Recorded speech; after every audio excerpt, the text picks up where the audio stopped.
কি ব্যাপার, কাজ কাম আছে আজকে তোমাদের? এই কথা কইস নি কেন?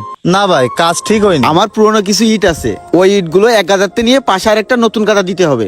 আর কিছু খড়ি আছে, পুরানো গাছ মারা আছে, ওইগুলো এক পাশে রাখতে হবে। তা ভাই তোমাদের কত করে দেওয়া লাগবে জনের দাম? ওই আটে যে দাম চলে ওই দাম দিয়ে দিয়ে নেন ভাই। আচ্ছা ঠিক আছে, চলো আমার সাথে। এ তালিতে তোরা যাবি নাকি? হ্যাঁ আচ্ছা, যাবো। চলেন ভাই। এই চল। গাছের গোড়ার দিকে আর দে, নালে এই গাছ মুড়া মারবে নে। আরে মুড়া মারবে কেন? এসব কাজ করার অভ্যেস আমার আছে। আরে তুই উসো কর, এ আলী কই? নে, এক গুলি উঁচু কর। ওই উঠবে, উঠে নে, গেছে। সামনের দিক চল।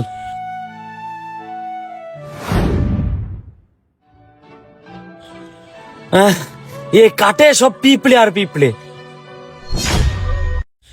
এটা কোনো কথা? ওরা কাজে আসে, কাজ না করে বসে রয়েছে।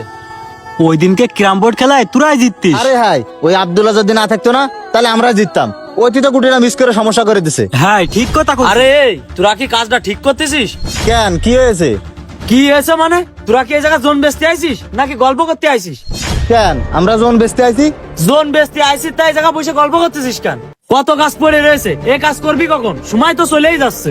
এই তাড়াতাড়ি আয়, এইভাবে মানুষের কাজে ফাঁকি শোন, দেয়া ঠিক না। এত ইমানদারের সাথে কাজ করা যায় না আসলে। আরে হাই, ও প্রতিদিন কাজে আসলে এই করে। ও ভাই, এই যে আপনাকে নাস্তা নিয়ে আইছি, নাস্তা করে নেন। আচ্ছা ভাই, ওই জায়গা থুয়ে দেন, আমরা আসতেছি। আচ্ছা ঠিক আছে, এই জায়গায় রাখলাম। আজকের কাজে তোরা কিন্তু ফাঁকি দিছিস। অত হিসাব করলে কাজ কাম করা যায় না। টাটাই খা। কি অবস্থা, তোমাদের সব কাজ করা শেষ? হ্যাঁ যাক, ভাই। মাশাআল্লাহ মাশাআল্লাহ। মোটামুটি সব কাজই শেষ, আর একটু আছে ওটু খাই করতেছি।